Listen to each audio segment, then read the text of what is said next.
नमस्कार दोस्तों, आपका मेरे इस यूट्यूब चैनल पर स्वागत है। आज का हमारा टॉपिक है टाइप्स ऑफ लाइब्रेरी। टॉपिक शुरू करने से पहले मैं आप सभी से एक गुजारिश करना चाहता हूँ कि आपको अगर ये वीडियो पसंद आती है तो इस वीडियो को लाइक और चैनल को सब्सक्राइब जरूर कीजिए। तो आइए हमारा टॉपिक शुरू करते हैं। टॉपिक है टाइप्स ऑफ लाइब्रेरी। लाइब्रेरी 3 प्रकार की होती है। पहली एकेडमिक लाइब्रेरी, मतलब जो स्कूल, कॉलेज या यूनिवर्सिटीज में होती है। और दूसरा है पब्लिक लाइब्रेरी, मतलब national library, state library, district library, block library, panchayat library. और तीसरा है स्पेशल लाइब्रेरी, जो किसी विशेष संस्था में होती है, जैसे डीआरडीओ लाइब्रेरी होगी, लॉ लाइब्रेरी, कोई लॉ कॉलेज में हो तो लॉ लाइब्रेरी होगी, कोई मेडिकल कॉलेज में हो वो तो मेडिकल लाइब्रेरी होगी। ऐसे ही जो किसी स्पेशल यूज के लिए होती है वो स्पेशल लाइब्रेरी कहलाती है। तो सबसे पहले हम बात करते हैं एकेडमिक लाइब्रेरी की, मतलब शैक्षणिक पुस्तकालय। ऐसे पुस्तकालय जो किसी शैक्षणिक संस्थानों से जुड़े होती हैं वो शैक्षणिक पुस्तकालय यानी एकेडमिक लाइब्रेरी कहलाती हैं। एकेडमिक लाइब्रेरी में सबसे पहले हम बात करते हैं यूनिवर्सिटी लाइब्रेरी की। आप नाम से पहचान के होंगे, वह लाइब्रेरी जो किसी यूनिवर्सिटी में होती है वो यूनिवर्सिटी लाइब्रेरी कहलाती है। यूनिवर्सिटी लाइब्रेरी सभी एकेडमिक लाइब्रेरी की शीर्ष पे होती है, मतलब सबसे ऊपर। एकेडमिक लाइब्रेरी में सबसे ऊपर यूनिवर्सिटी लाइब्रेरी होती है। यूनिवर्सिटी लाइब्रेरी शोध कार्यों पर बल देती है। और इसमें इंफॉर्मेशन सोर्सेज क्या क्या होते हैं? इसमें प्राथमिक, द्वितीय और तृतीय सभी प्रकार के सोर्स उपलब्ध होते हैं, जैसे टेक्स्ट बुक हो गए, रेफरेंस बुक हो गए, जर्नल्स, बिब्लियोग्राफी, ज्योग्राफिकल सोर्स, ई रिसोर्सेज, सभी तरह के सोर्स उपलब्ध होते हैं इसमें।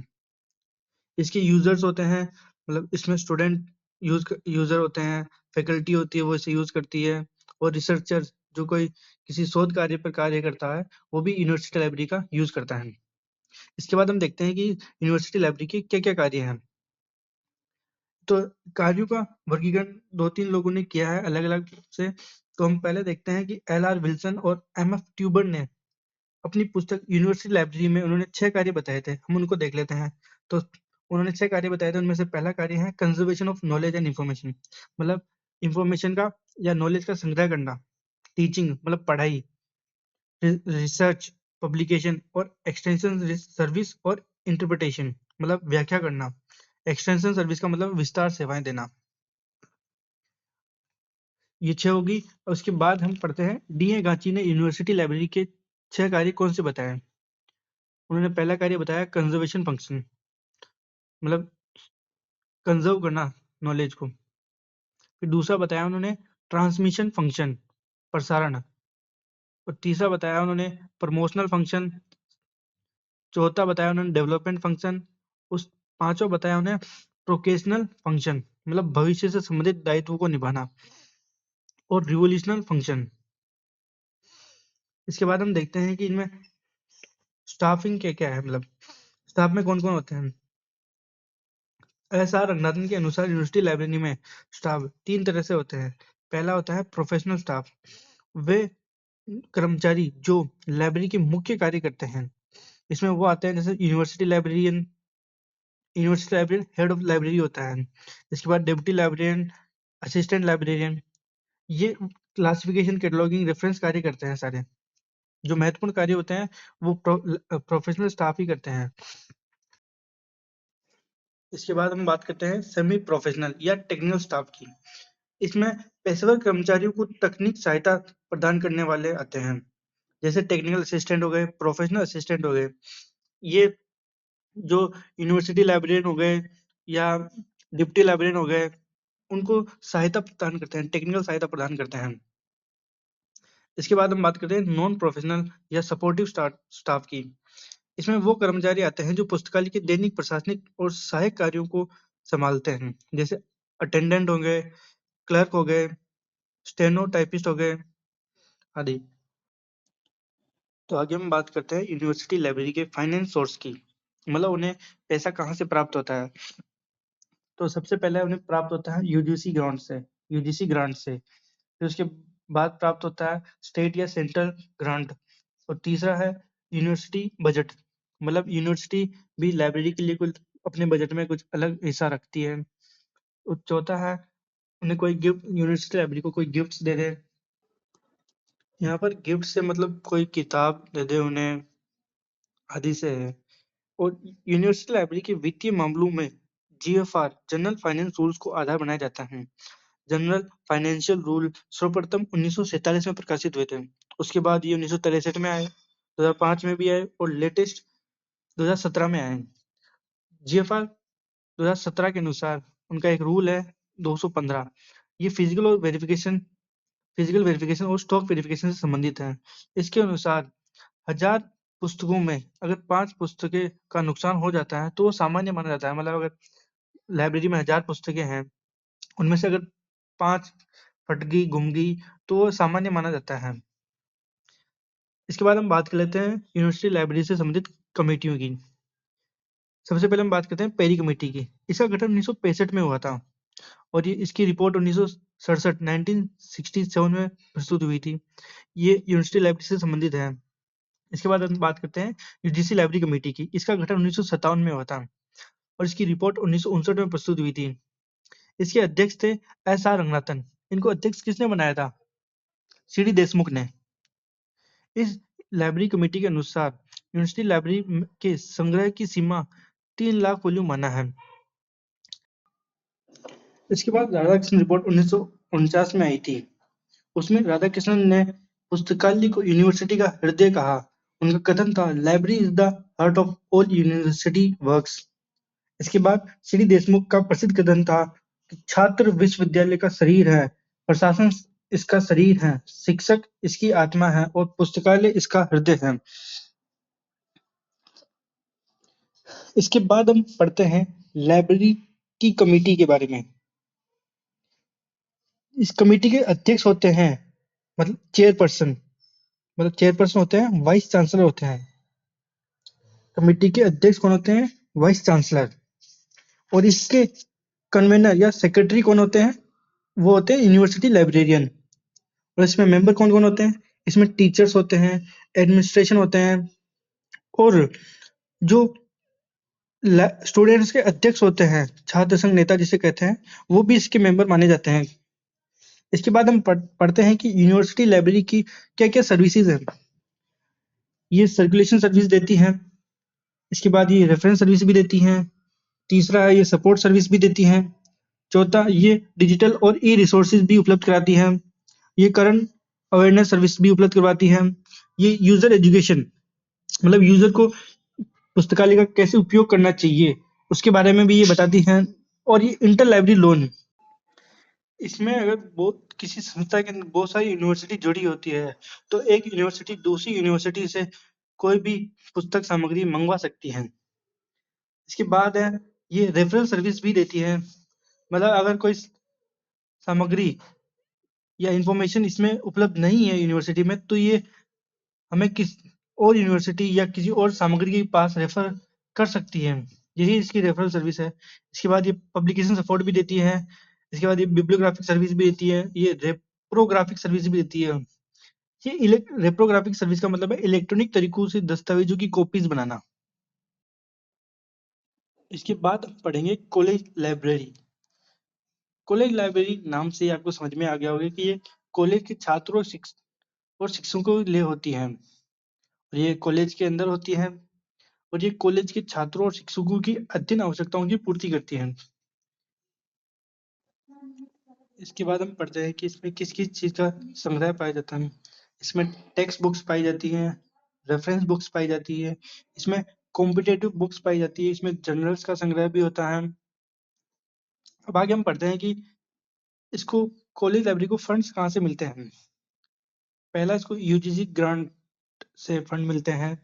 दूसरा, कॉलेज बजट से फंड मिलता है। कॉलेज कॉलेज लाइब्रेरी के लिए अपने बजट में अलग से फंड रखती है। और इसके बाद इसको गवर्नमेंट भी इसको फंड देती है। कॉलेज लाइब्रेरी फाइन्स और ओवरड्यू चार्जेस या रद्दी बेचकर भी फंड्स इकट्ठा करती है। कॉलेज लाइब्रेरी में भी एक कमेटी होती है जिसके चेयरमैन प्रिंसिपल होते हैं और कन्वेनर लाइब्रेरियन होते हैं और इसके मेंबर वही टीचर और स्टूडेंट्स होते हैं। और इसके बाद हम पढ़ेंगे स्कूल लाइब्रेरी। स्कूल लाइब्रेरी ये स्कूल में होती है। इसमें स्कूल लाइब्रेरी संपूर्ण शैक्षणिक तंत्र का आधार स्तंभ मानी जाती है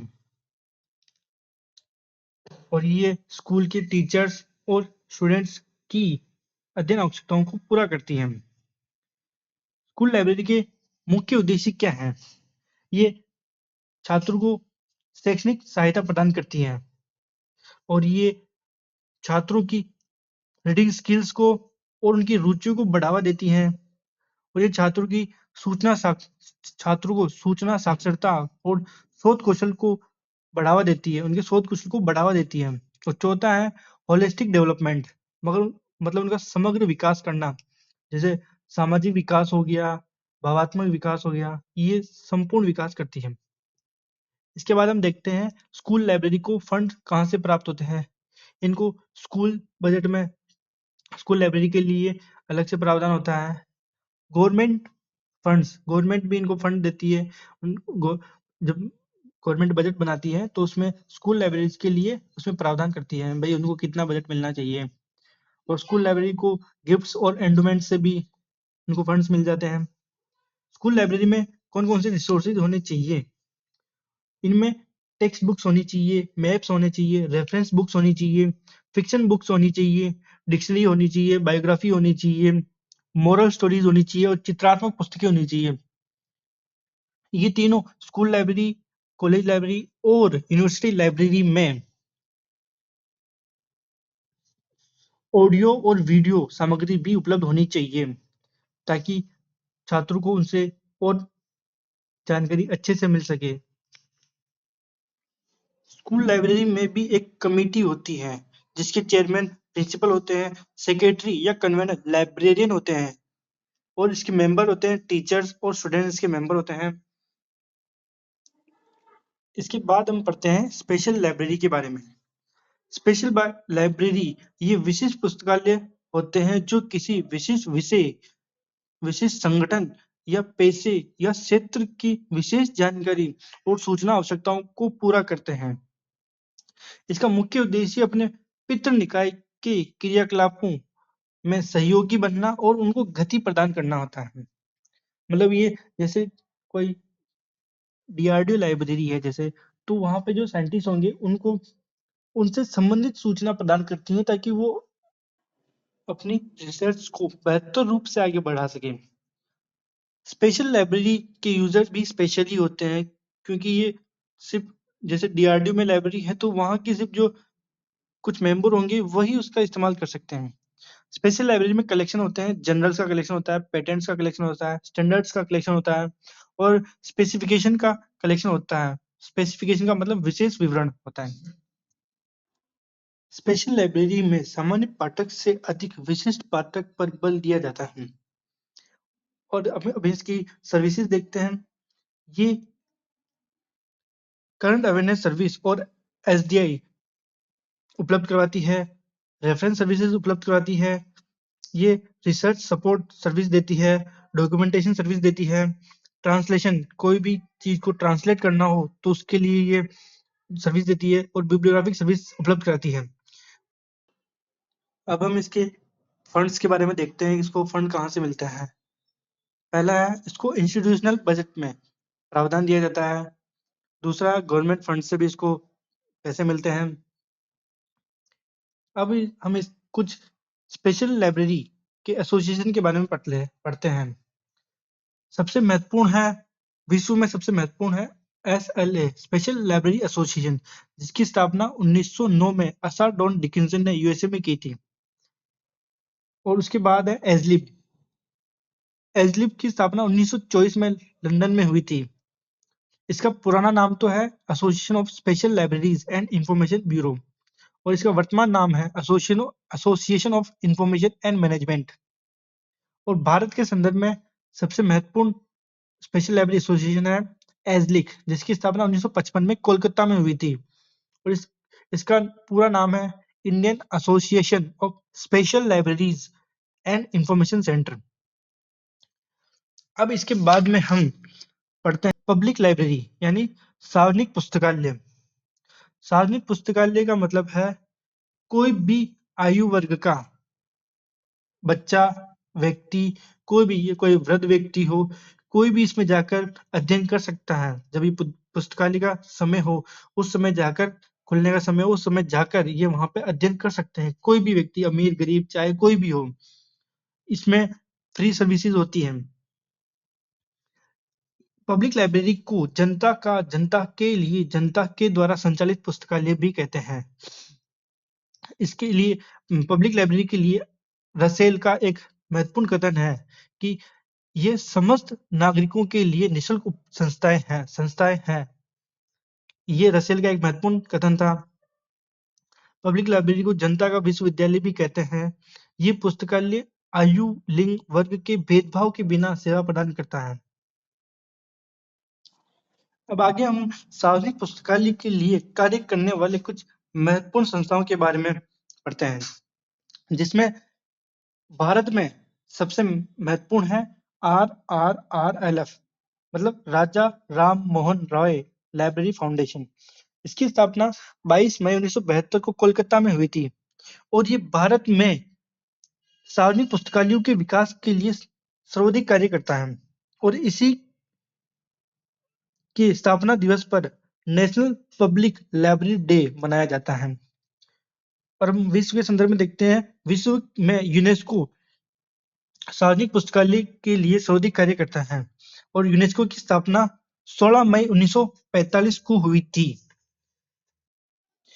इसकी स्थापना पेरिस, फ्रांस में हुई थी और यूनेस्को की स्थापना 16 मई 1945 को हो गई थी, लेकिन ये अस्तित्व में 4 नवंबर 1946 को आया था।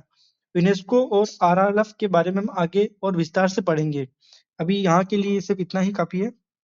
अब हम पढ़ते हैं चांस टू रीड पुस्तक के बारे में, जिसके लेखक थे मैक कॉल्विन। इन्होंने इस पुस्तक में पब्लिक लाइब्रेरीज के 5 आधारभूत सिद्धांत दिए थे। इनमें से पहला है जन पुस्तकालय सेवा प्रदान करना जन शासकीय प्राधिकरण का दायित्व है, ना कि किसी निजी समूह का। इसका मतलब कि जो जन पुस्तकालय में सेवा प्रदान करने का कार्य सरकार का होना चाहिए, ना कि किसी निजी संस्था का। दूसरा है, इसको जन शासकीय प्राधिकरण द्वारा ही प्रशासित व वित्त प्रदान किया जाना चाहिए, मतलब जनता के द्वारा वित्त प्रदान किया जाना चाहिए, सरकार के द्वारा वित्त प्रदान किया जाना चाहिए। तीसरा है, पुस्तकालय को समाज के सभी वर्गों की आवश्यकताओं को और रुचियों की पूर्ति करनी चाहिए, मतलब किसी एक विशेष वर्ग की आवश्यकता को पूर्ति नहीं करना चाहिए, पूरे समाज के सभी वर्गों की आवश्यकताओं की पूर्ति करनी चाहिए। चौथा है, पुस्तकालय में निःशुल्क सेवा दी जानी चाहिए। सही बात है, पुस्तकालय में बिल्कुल निःशुल्क, कोई पैसा नहीं लेना चाहिए सेवाओं के लिए। पांचवा है, सभी को बिना किसी भेदभाव के पाठ्य सामग्री उपलब्ध करानी चाहिए तथा पाठ्य सामग्री के उपयोग के समान अवसर प्रदान करने चाहिए। इसके बाद हम पढ़ते हैं basic elements of public library, मतलब इसके मुख्य आधार क्या है। पहला है फ्री सर्विस और फ्री एक्सेस। पुस्तकालय में फ्री सर्विस होनी चाहिए और फ्री एक्सेस, मतलब कभी भी आ जा सकते हो, पुस्तकालय खुलने के समय में कभी भी आ जा सकते हो। इसके दूसरी सर्विस है पब्लिक फंडिंग, मतलब सार्वजनिक वित्त पोषण मिलना चाहिए, मतलब पब्लिक के द्वारा, मतलब जो पब्लिक से जो टैक्स मिलता है उसके द्वारा इसको संचालित किया जाना चाहिए। डाइवर्स कलेक्शन, किसी एक विशेष विषय से संबंधित कलेक्शन नहीं होना चाहिए, सभी विषयों का इसमें संग्रह होना चाहिए। और चौथा है एजुकेशनल सपोर्ट। इसका मतलब है कि ये छात्रों को शैक्षणिक सहायता प्रदान करती है। अब हम देखते हैं कि इसको फंड्स कहाँ कहाँ से प्राप्त होते हैं। इसको RRLF द्वारा फंड प्राप्त होता है। RRLF का फंड डिस्ट्रीब्यूशन है, इसमें नॉर्थ ईस्ट राज्यों के लिए RRLF द्वारा 90% प्रावधान फंड दिया जाता है और स्टेट द्वारा 10% दिया जाता है। और विकसित स्टेट के लिए RRLF द्वारा 100% में से 50% RRLF द्वारा दिया जाता है और 50% ही स्टेट द्वारा दिया जाता है। और विकासशील राज्यों के लिए, विकसित राज्यों के लिए तो 50-50 हो गया, और विकासशील राज्यों के लिए RRLF द्वारा तो 60% दिया जाता है और स्टेट द्वारा 40% दिया जाता है। और आगे है लाइब्रेरी सेस द्वारा, मतलब पुस्तकालय उपकर द्वारा, मतलब जो स्टेट होता है वो कर लगा सकता है पुस्तकालय को चलाने के लिए, सार्वजनिक पुस्तकालय को चलाने के लिए कर लगा सकता है। इसमें तीसरा है गवर्नमेंट फंड और चौथा है दान द्वारा, मतलब कोई इसको दान दे दे, कोई किताबों का दान दे दे, कोई पैसों का दान दे दे, तो दान द्वारा भी इसमें फंड मिलता है। और पांचवा है विलम्ब शुल्क द्वारा या रद्दी बेचकर आदि छोटे मोटे कार्यों से भी इसमें फंड मिलता है। अब हम इसके कार्यों के बारे में जान लेते हैं कि इसके कौन कौन से कार्य होते हैं। इसका पहला कार्य है सेंटर ऑफ इंफॉर्मेशन के रूप में कार्य करना, मतलब ये सूचना केंद्र के रूप में कार्य करती है पब्लिक लाइब्रेरी। और दूसरा है कल्चरल एक्टिविटीज, पब्लिक लाइब्रेरी में कल्चरल एक्टिविटीज भी करवाई जानी चाहिए, करवाती भी है और करवाई जानी भी चाहिए। तीसरा है सेंटर ऑफ सेल्फ लर्निंग के रूप में कार्य करता है, मतलब यहाँ पे कोई भी व्यक्ति आकर यहाँ पढ़ सकता है, सेल्फ लर्निंग कर सकता है, खुद से पढ़ सकता है, खुद से सीख सकता है। चौथा है यूज ऑफ फ्री टाइम, इसमें कोई भी व्यक्ति अपने खाली समय का सदुपयोग कर सकता है, यहाँ आके पढ़ सकता है, यहाँ आके नई चीजें सीख सकता है। और पांचवा है अडल्ट एजुकेशन, वयस्क को शिक्षा या प्रौढ़ शिक्षा, कोई भी वयस्क व्यक्ति भी यहाँ आकर पढ़ सकता है, कोई नई चीजें सीख सकता है। छठा है रूरल कम्युनिटीज तक सेवा पहुंचाना, आरएलएफ द्वारा डिस्ट्रिक्ट यूथ रिसोर्स सेंटर के माध्यम से ग्रामीण स्तर पर पुस्तकालय सेवाएं दी जा रही हैं। डीवाईआरसी मतलब district youth resource centre Nehru युवा केंद्र की एक पहल थी। और नेहरू युवा केंद्र क्या है? नेहरू युवा केंद्र ये भारत के युवा कार्यक्रम और खेल मंत्रालय मतलब ministry of sports and youth resource centre के तहत एक स्वायत्त संगठन है।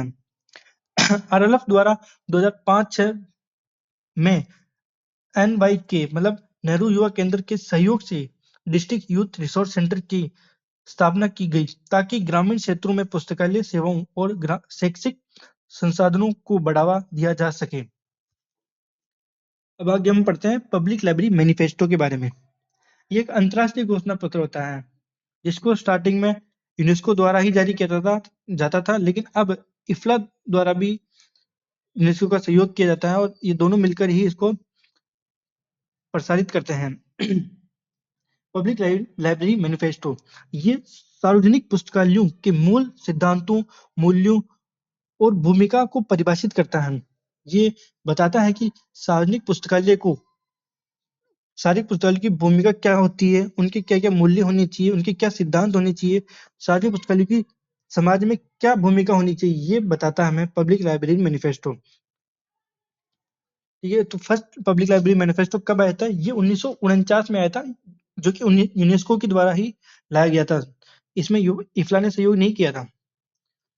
तो जो फर्स्ट लाइब्रेरी मैनिफेस्टो था उसको लाने में एल.आर. मैकोल्विन का बहुत महत्वपूर्ण भूमिका थी। और जो फर्स्ट पब्लिक लाइब्रेरी मैनिफेस्टो था इसको 1972 में संशोधित किया गया था। अब हम देखते हैं सेकंड पब्लिक लाइब्रेरी मैनिफेस्टो। ये कब आया था? 1994 में, 1994 में आया था और इसे यूनेस्को और इफ्ला द्वारा लाया गया था। अब हम देखते हैं थर्ड पब्लिक लाइब्रेरी मैनिफेस्टो जो कि 3 जुलाई 1922 में आया था। ये सबसे नवीनतम या लेटेस्ट है। इसे यूनेस्को और इफ्ला दोनों द्वारा लाया गया था। और इसे कहाँ प्रस्तुत किया गया था? इसे इफ्ला के world library and information Congress के 86वें 86 सम्मेलन जो कि कहाँ हो रहा था? डबलिन आयरलैंड में प्रस्तुत किया गया था। जहाँ डबलिन आयरलैंड में इसको प्रस्तुत किया गया था, वहां पे वर्ल्ड लाइब्रेरी इंफॉर्मेशन कांग्रेस का सम्मेलन चल रहा था, वहां इसको प्रस्तुत किया गया था। तो आज हम सिर्फ यहीं तक ही पढ़ेंगे, हम आगे इस क्लास को कंटिन्यू करेंगे। अभी पब्लिक लाइब्रेरी का सबसे महत्वपूर्ण नेशनल लाइब्रेरी भी बाकी है, जो कि वो एक बहुत बड़ा टॉपिक है जिसको हम अगली क्लास में कवर करेंगे। तो आप इस वीडियो को लाइक जरूर करना और इसमें कमेंट करना कि आपको कैसे मेरा कंटेंट कैसा लगा, और मेरे से कोई इसमें गलती हुई तो बताना मेरे को कमेंट के माध्यम से, और इस वीडियो को लाइक करना। और अगर आपका कोई दोस्त लाइब्रेरियन बनने का सपना देख रहा है तो उसे ये वीडियो जरूर शेयर करिएगा। उसे इस वीडियो को देखने से बहुत ज़्यादा फायदा होगा। आपको मेरे इस कंटेंट से बाहर एक भी क्वेश्चन नहीं मिलेगा, सब कुछ आपको इसी कंटेंट से मिल जाएगा, इससे बाहर एक भी क्वेश्चन नहीं जाएगा। तो धन्यवाद, मिलते हैं नेक्स्ट क्लास में। राम राम।